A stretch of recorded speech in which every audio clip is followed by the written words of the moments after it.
Well, the time is just gone 12 minutes past 8, and we kick off this morning taking a look at a UNISA paper, which was a media op ed that came out yesterday. And this is hue and cry over ANC Cadre deployment policy. We are now going across to be joined by the lecturer in the Department of Jurisprudence at UNISA, Mametlwe Sebei. Mr. Sebei, good morning to you, sir, and welcome to the show. Good morning to you and to listeners of Salam Media. Yes, this op-ed that has been written, very, very interesting, quite a lengthy op-ed, I must add, but clearly it unravels, it unpacks this whole debate surrounding ANC cadre deployment and the policy, Mametlwe.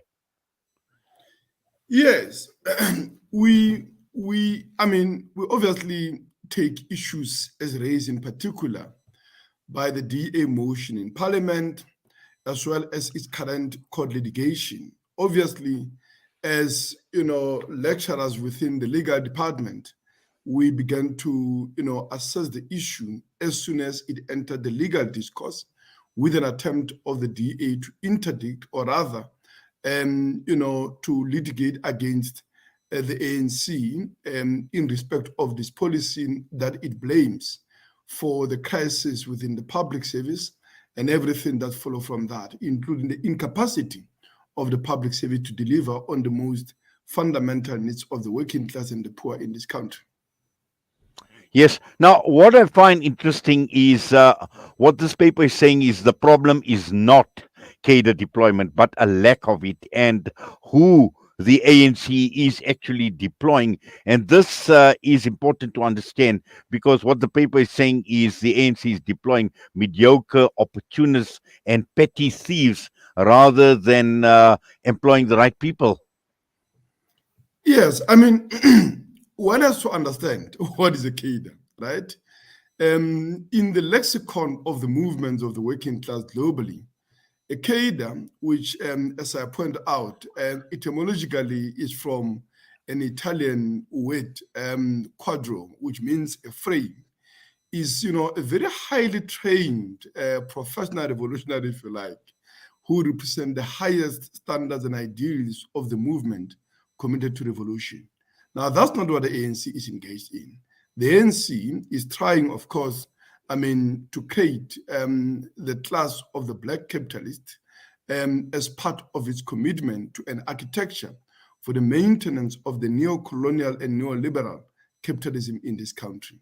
And the result of which is that it has engineered policies that result in the privatization of services, in the outsourcing, which basically hand over public assets and public services to corporations for profiteering purposes. And of course, to that end, they deploy people who would be able to serve that agenda and not a cadre of the revolution. So we are saying that the ANC is not deploying the cadre of the revolution. The ANC is deploying mediocres, corrupt people, and of course, thieves to facilitate that. But at the same time, we say that the DA is unable to point that out because the DA, in the final analysis, is committed to the same system and the same policy framework of neoliberal capitalism, of privatization and outsourcing, which breeds tenderpreneurship, which brings bribery, which brings corruption, but also the impotence and hollowing out of the public services to deliver on their mandate. Yes, thank you for that. Now, I see we are joined telephonically by also a lecturer in the Department of Jurisprudence at UNISA, Konanani Raligilia. Konanani, good morning to you and welcome to the show. And as your colleague has been articulating this whole question surrounding cadre deployment being a disaster, and there's nothing wrong with cadre deployment, but the manner in which and who are actually deployed by the ANC government is problematic. Just your understanding in terms of the ANC cadre deployment and why this is disastrous? Thank you very much to you and, of course, the listeners as well as the viewers. All that I can indicate is that I share the same sentiments with Mr. Sebei, to say the problem is not entirely the policy itself, but the ANC, when it comes to issues of deploying its cadres. There are many cases that have been decided whereby the ANC regional, the ANC regional committee in areas such as the Nelson Mandela as well as Mametlwe region, where people were deployed without having the proper qualifications and expertise together with experience. And recently, in the Johannesburg property company, there were issues where people were actually deployed from a certain, ANC branch without proper, qualifications and expertise to run a company and to sit at that, strategic, board, so to say. But over and above, what I can indicate is that the ANC do not have, or rather, let me put it in this way: the ANC has not at any point condoned, issues whereby people, or rather, it doesn't have a policy where it says that people who should be deployed, they should not be having proper qualifications and expertise. However, what the cadre deployment seeks to achieve is to ensure that the NDR objectives are actually achieved, and that will be done so if you are deploying people whom you trust and people whom you know that they are going to actually, carry out and also implement the policies that you intend to achieve at the end of the day. And maybe to stretch it further, I would like to also indicate that even the cabinet has also noticed the rampant, manner in which cadre deployment actually being implemented, and it has adopted the national framework towards the implementation of professionalism in the public sector, so as to ensure that all the deployments as well as appointments are actually done in a merit-based recruitment as well as the selection and towards the end consequence management. Thank you. Well, thank you for that, sir. And I just want to bring Mametlwe Sebei back into the discussion and looking at the principles of cadre deployment. Now, the article says that this is not something new. It was around in the 18th, in the 19th centuries, in Europe and in the United States of America. The key issue here is the principles and the policies that actually guide cadre deployment. This is extremely important. And when one looks at South Africa, for instance, when one looks at the ANC government, we know that there are different ideologies, there is factionalism. There is somewhat of a problem where this whole principle and the policies guiding cadre deployment are not fully understood. Is that a problem? No, well, you have to look at the architecture, of the state itself. You have to look at the mode, or rather, the entire economic, or rather, the socio-economic system, which is capitalism. In the period of the crisis, when the universal policy framework is that of neoliberalism, of the onslaught on the public service, the cuts in spending, the privatization of services, the outsourcing, and all of that. And to say that in this period, what is very consistent across the world, by the way, is accumulation by way of dispossession and accumulation by way of plunder and the looting of the state by the corporate monopolies that dominate every section of the economy, and of course are finding in the public services, including provisions of water, education, and every service, health, and everything, a source of a profitable outlet for their investment and, of course, for their accumulation, as I've said. Now, in the country, of course, that is also linked with the formation of the black capitalist class, which is a class historically without capital because of the racialized nature of capitalism under apartheid, which excluded any organic development of the black capitalism. And therefore, in this situation, what you are seeing is that the formation of the black capitalist class can only proceed by way of the plunder and the loot of the state through tenders in public services, and sometimes just a takeover of the privatized state-owned entities in BEEs like the one that led to privatization of your Telkom, your Vodacom, and many other privatized formerly state-owned entities. And it is the commitment to that program that is responsible for the crisis in the public sector, but also that shapes a deployment. Because as Raligilia correctly said, right, the cadre deployment policy is about the interest you want to serve. So the point we are drawing out in the paper is this, that for as long as there was political parties arising out of the factions in the American, continental America at the time of its independence, in the 19th century revolutions in Europe, which evolved into a modern political parties as a most universal form of political organization for various class interests and factions within it, organized for the purpose of influencing the affairs of the state. They've always been a deployment by those in charge of government to shape the agenda of the state for their purposes. Now, in the country, ideally, you would have imagined that, the cadre of the ANC would be what they call the National Democratic Revolutionary cadre, if you like, because their program is that of National Democratic Revolution.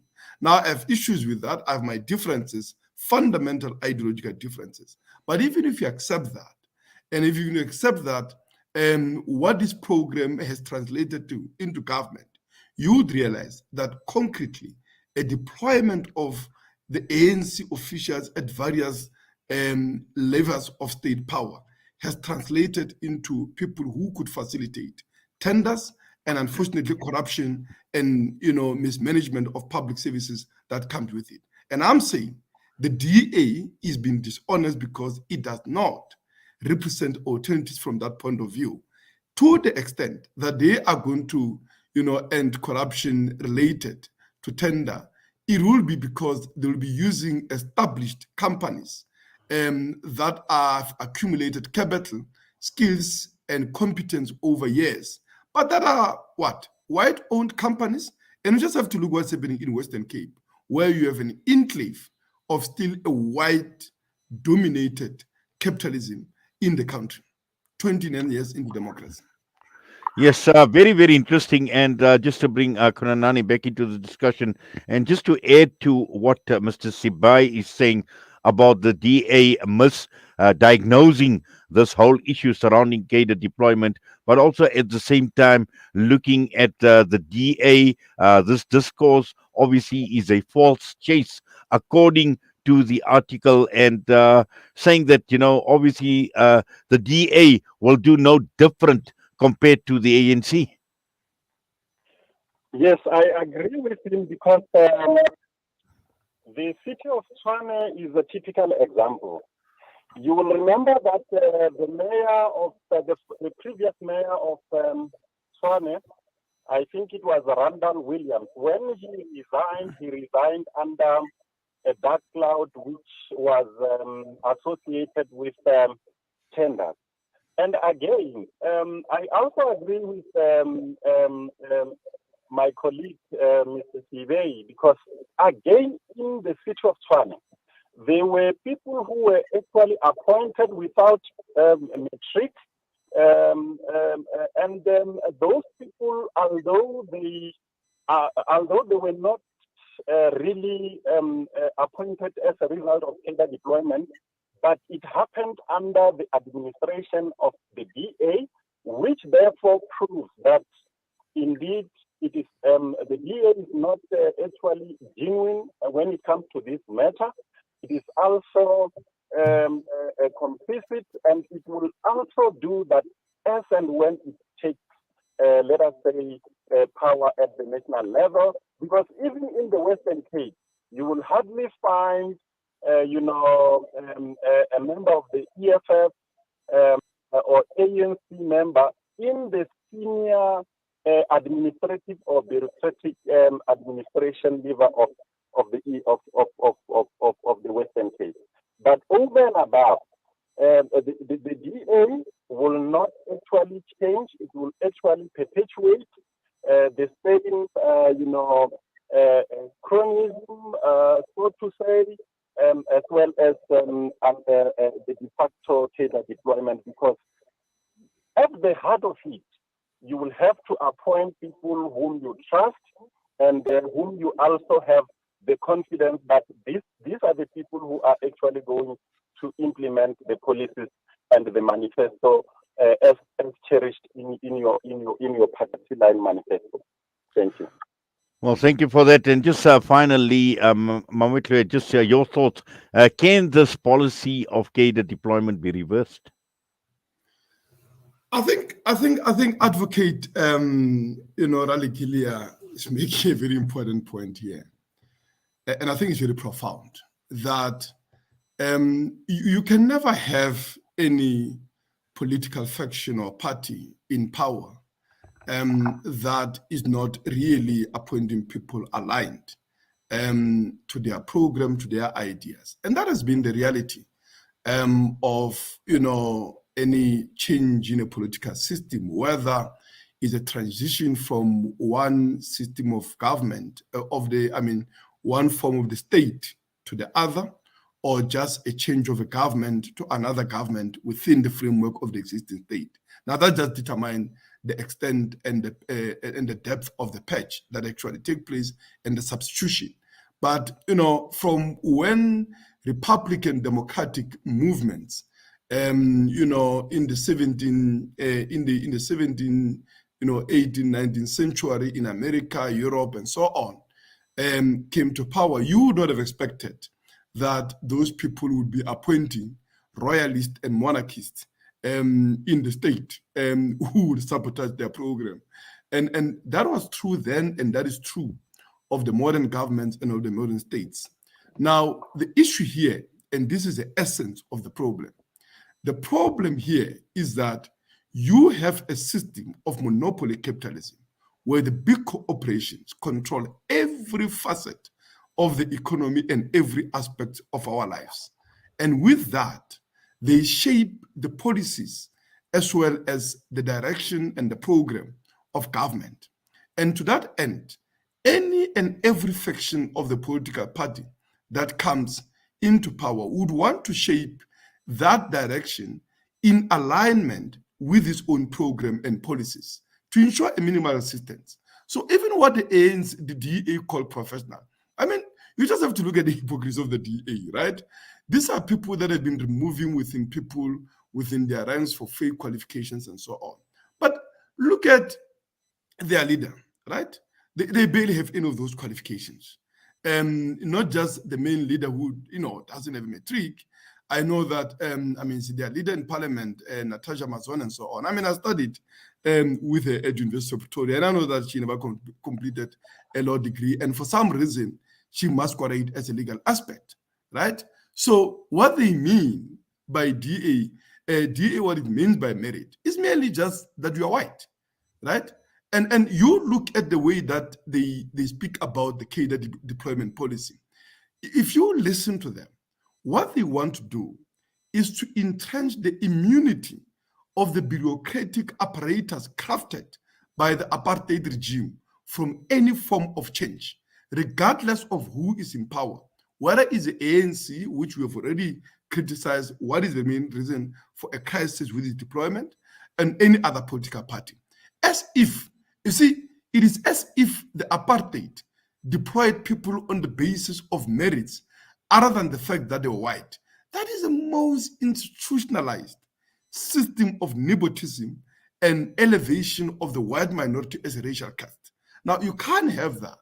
And at the end of the day here, we've got to say, what is the essence politically of the deployment that is being made? And I'm saying to you that the problem is the commitment of the ANC and as well as the DA to a program of monopoly capitalism, of neoliberalism, and of course, a deployment of people intent on facilitating that. The working class will have to overturn the state. We'd have to create a completely different type of the state based on the mass democratic organizations of the working class to ensure that the power is in their hands, both politically and economically, and of course, society and the state work in the interest of the overwhelming majority of the working class and the poor.